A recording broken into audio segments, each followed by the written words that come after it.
Der Arsch an deiner Seite von Romy van Mader.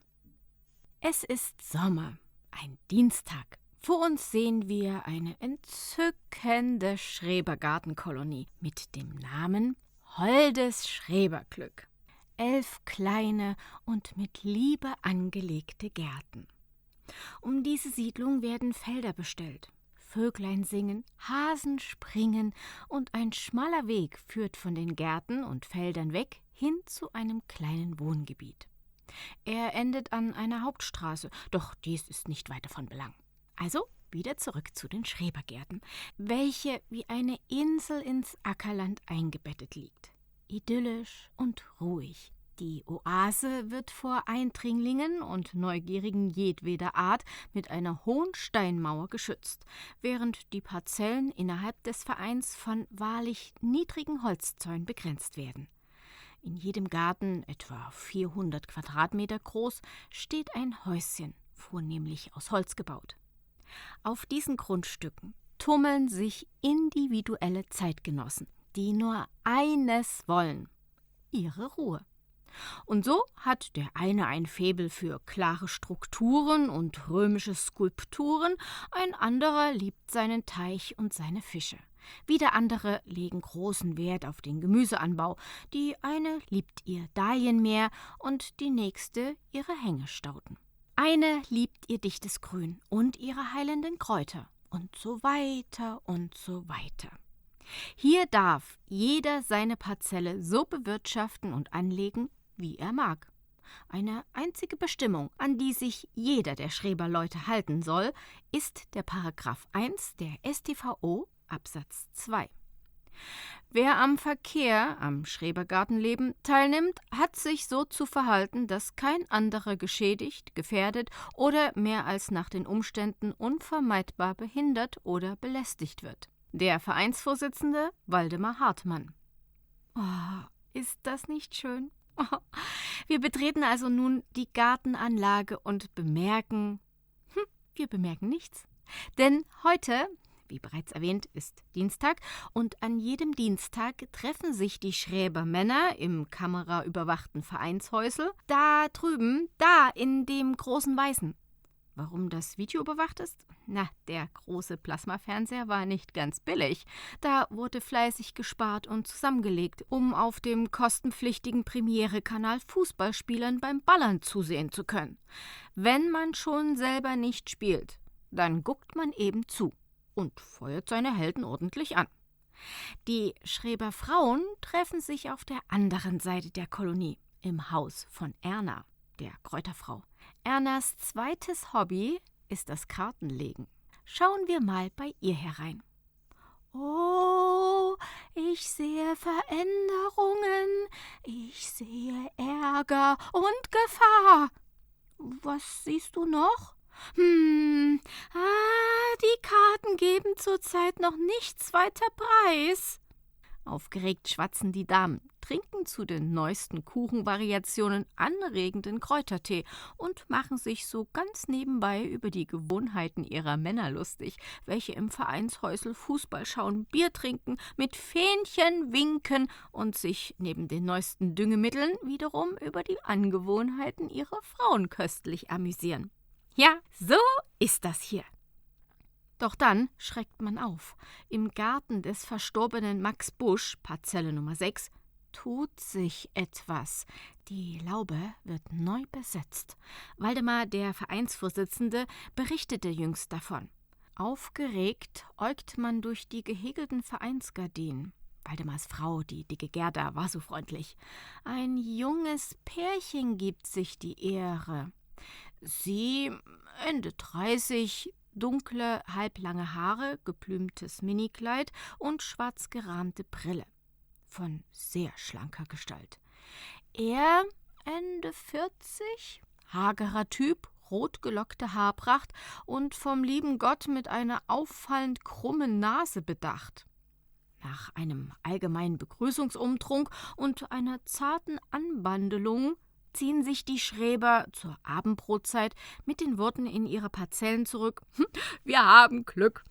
Hat Waldemar gut rausgesucht. Na, diese Tina und dieser Freddy machen einen ganz anständigen Eindruck.« Nur Erna ist da ganz anderer Meinung. Und am nächsten Morgen, noch vor dem ersten Sonnenstrahl, streift sie gedankenversunken durch ihren etwas abseits gelegenen Garten, streichelt die von manchem Nachbarn als Unkraut betitelten Pflanzen, liebkost ihre Stauden, Sträucher und Kräuter, setzt sich dann wieder an ihren Gartentisch und greift zu den Karten.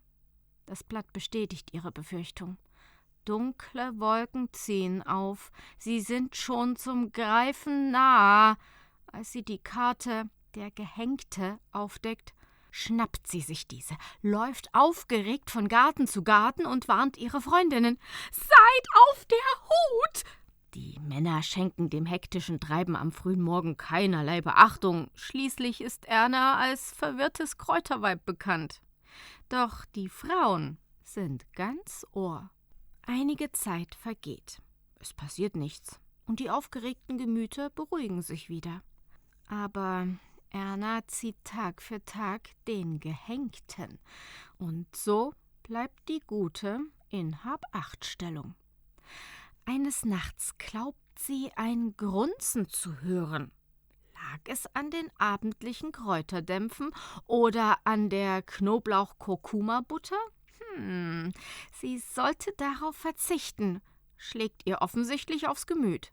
Schweine konnten ja wohl unmöglich über die Steinmauer klettern. Am nächsten Morgen entdeckt sie aber merkwürdige Veränderungen in ihrem Garten. Knospen der Süßdolte wurden scheinbar plattgedrückt, Nachtkerze, Dost und Schafgarbe umgeknickt. Sie ruft die Frauen zusammen.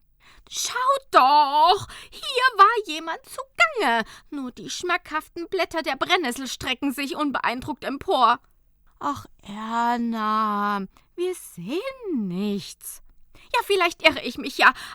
Ich sollte meine Elixiere nicht mehr so spät am Abend herstellen.« Lachend gehen sie alle auseinander. Die zweite Nacht, in der Erna aus ihren Träumen von tiefem Grunzen und hellem Quieken geweckt wird. Doch hat sie dieses Mal auf Kräuter und Knoblauch gänzlich verzichtet. Vielleicht dringen die Kräuterdämpfe der am Nachmittag angesetzten neuen Tinktur ins Schlafzimmer. Sie schließt die Tür zu ihrer Küche und legt sich wieder hin. Am Morgen betritt sie ihren verwunschenen Garten und entdeckt erneut Spuren im Gebüsch.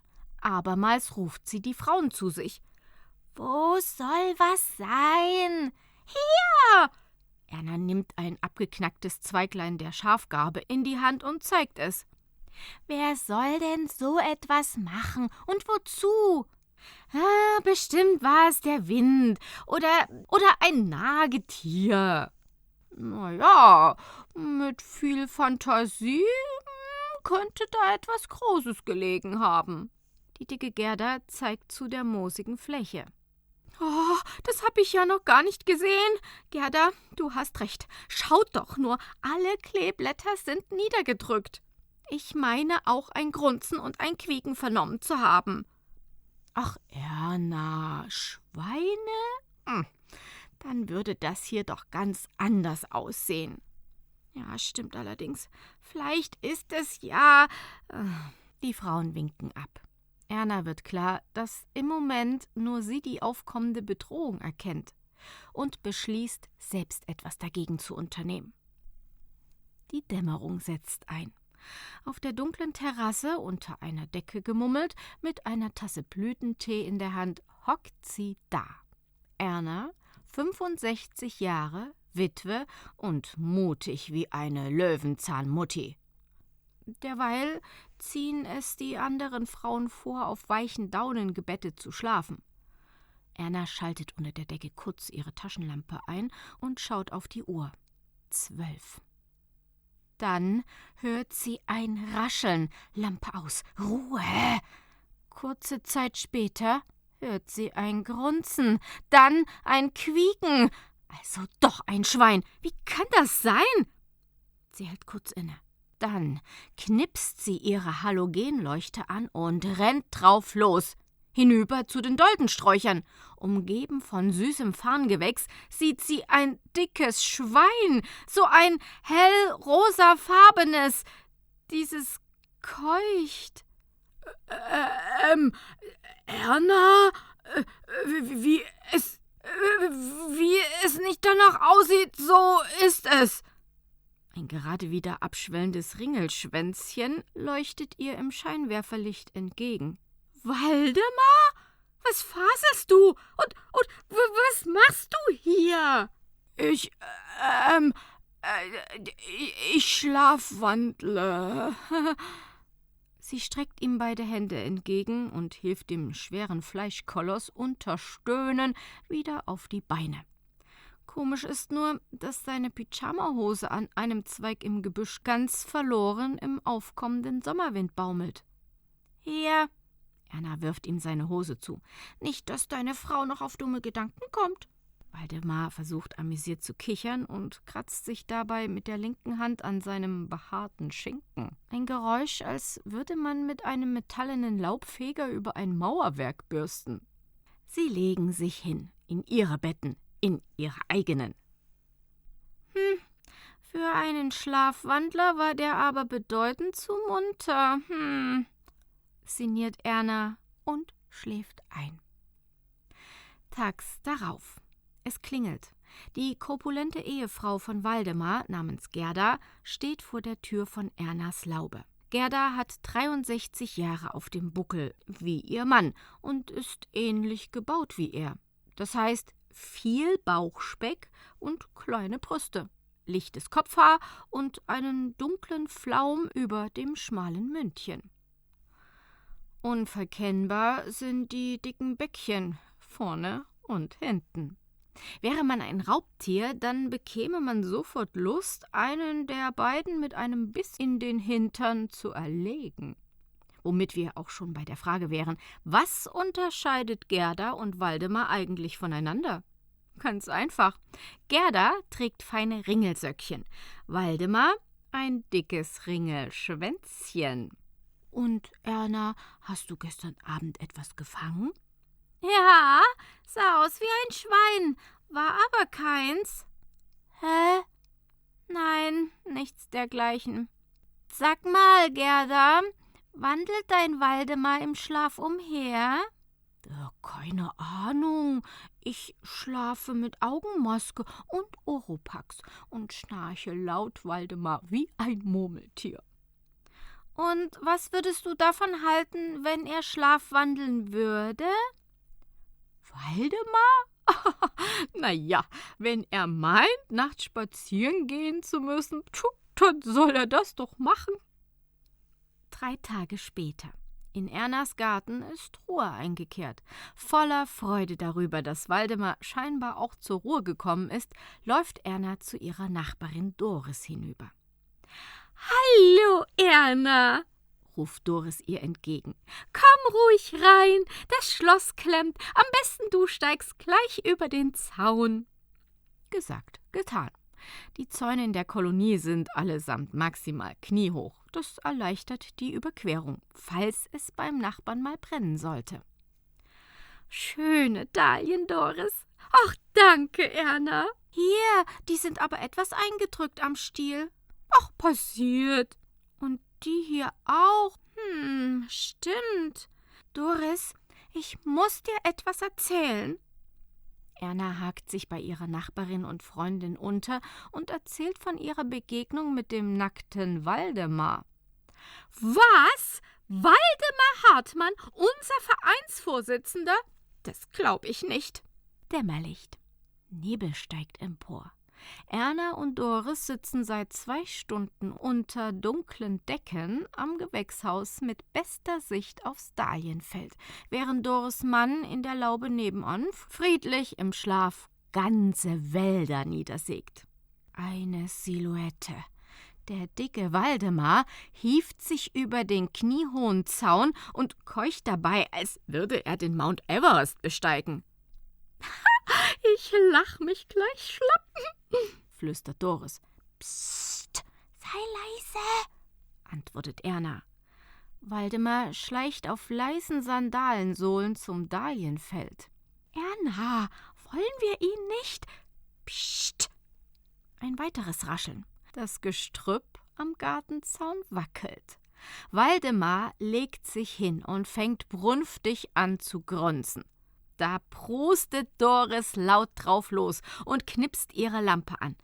Der Lichtpegel trifft den verdutzten Waldemar, der mit geöffnetem Morgenmantel, auf die Schlafanzughose hat er diesmal gleich ganz verzichtet, auf der Wiese im Dahlienfeld liegt. Erna leuchtet indes mit ihrer Taschenlampe zu dem Gestrüpp am Zaun. Alles ruhig, nichts Außergewöhnliches zu erkennen. »Doris? Erna? Ich...« »Du schläfst, Waldemar, du schläfst.« Erna und Doris reichen ihm die Hände. »Komm hoch, keuch, wir binden dir mal dein Mäntelchen zu.« Erna packt unerschrocken an. »Schließlich wollt ihr zwei euch ja nicht erkälten«, kichert Doris. »Komm, geh ins Bett.« Sie begleiten ihn bis zu seiner Gartentür. Ein neuer Tag. Lang anhaltende Regenschauer. Alle bleiben ausnahmsweise in ihren Lauben. Naja, einer ist ja eigentlich seit dem Einzug immer in seiner Laube und liest und liest und liest. Freddy, der rothaarige Zottelprofessor, beschäftigt sich mit seinen exotischen Pflanzen, während seine Frau, eine Art Nachtschattengewächs, tagsüber ruht und erst in der Nacht in voller Blüte erstrahlt. Doch dann schläft wiederum der Freddy und träumt von seinen wilden Orchideen und fleischfressenden Schönheiten. Was macht an diesem Tag die gute Erna? Sie zermartert sich den alten Kopf, welch Kräutlein wohl Waldemar helfen könnte. Und so braut sie ein Gemisch aus Hopfen und Baldrian. Auf die richtige Dosierung und einen Versuch kommt es an. Tags darauf schlendert Erna mit diesem Elixier den immer noch vom Regen feuchten Sandweg entlang. Herr Mauksch flickt gerade das Baumhaus seines Enkels. Erna grüßt ihn freundlich. Im gegenüberliegenden Haus, Nummer 6 von Tina und Freddy, ist wie immer niemand zu sehen. Bei der Parzelle von Waldemar und Gerda ist außer den 3 weißen römischen Skulpturen auch keiner im Garten. Dafür auf dem Grundstück von Jentsch. Da sieht sie die wild gestikulierende Doris mit all den anderen Frauen zusammenstehen. »Erna«, ruft Doris, »komm mal, guck mal hier, da war der Waldemar auch zugange. Geh ruhig rein und guck dir das an.« »Hallo, die Damen. Na?« »Guten Morgen, Erna. Ja, also, Doris hat uns das von Waldemar erzählt. Es ist sehr bedauerlich, dass anscheinend jeder Garten dran glauben muss.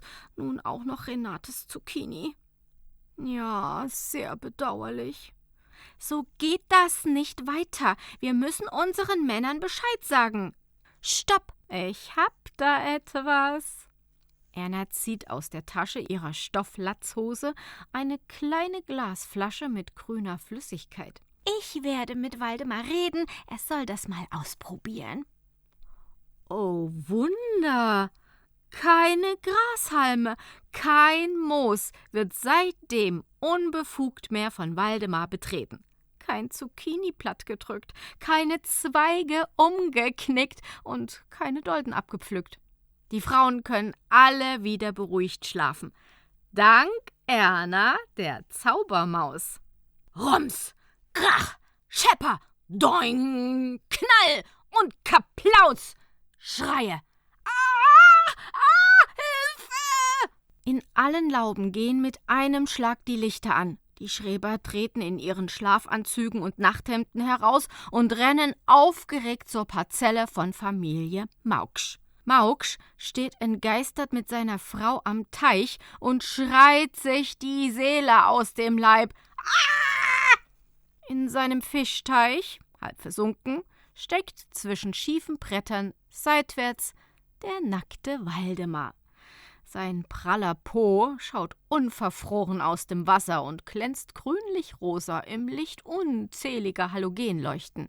Sein Ringelschwänzchen ist nicht zu sehen. »Oh Gott, es wird doch nicht abgerissen worden sein?« »Nein, es hat sich nur vor Angst zurückgezogen.« Das hätte auch viel schlimmer ausgehen können, denn zwischen seinen Beinen schaut der von Teichlinsen grün eingefärbte Kopf von Tina heraus, die panisch quiekt.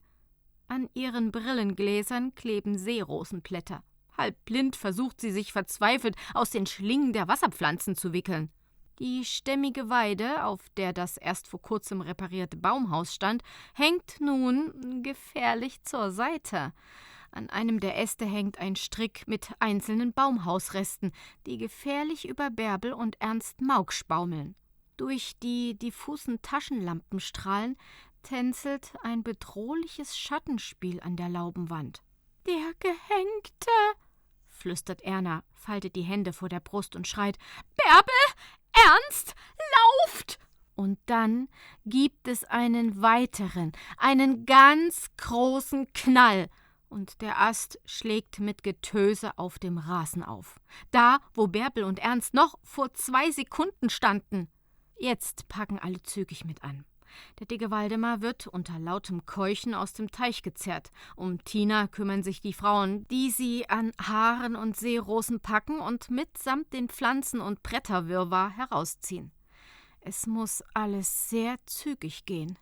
Knirsch! Die halbierte Weide lehnt sich an die Laube und fällt schließlich gänzlich durchs Dach ins Wohnzimmer, ins Schlafzimmer, in die Küche und ins Bad der Familie Mauksch. Oh weh. Nachdem alle in Sicherheit waren, man eine Nacht mehr oder weniger geschlafen und die Ereignisse verarbeitet hat, versammelte man sich am nächsten Morgen zu einer außerordentlichen Dringlichkeitssitzung im Vereinshaus. Ich muss nicht sagen, dass das Verhalten von Waldemar und Tina entsprechende Konsequenzen und Veränderungen mit sich brachte. Ein neuer Vereinsvorsitzender wurde ernannt und Waldemar, Gerda, Freddy und Tina aus der Kolonie verbannt. Wohlan! Seit diesem Vorfall im Verein Holdes Schreberglück prangt nun eine neue Vereinsauflage für jeden sehr ordentlich mit schwarzen Buchstaben auf rotem Leuchtpapier am Eingang. Mit dem Leben hier ist es wie mit dem Straßenverkehr. Wenn sich alle an die Regeln halten, passiert auch kein Unglück. Darum hat sich jeder Teilnehmer bei jeglichem Verkehr so zu verhalten, dass kein anderer geschädigt, gefährdet oder mehr als nach den Umständen unvermeidbar behindert oder belästigt wird. Der Vereinsvorsitzende Ernst Mauksch. Und mit dieser Änderung im Schaukasten des Vereins verlassen wir die Kolonie und wünschen allen Bewohnern immerwährendes Gärtnerglück sowie Erna ein immer gutes Kartenblatt. Nachwort.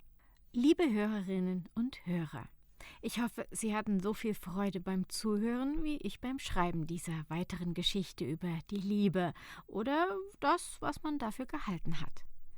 Humor ist eine wunderbare Möglichkeit, um schwierige Themen anzusprechen und um uns selbst und andere nicht allzu ernst zu nehmen. Das Leben ist voller Überraschungen und Wendungen. Manchmal ist es das Beste, was wir tun können, darüber zu lachen. Was bleibt uns auch anderes übrig? Ihre Romy van Mader. Der Arsch an deiner Seite. Geschrieben von Romy van Mader. Gelesen von Anja Klukas.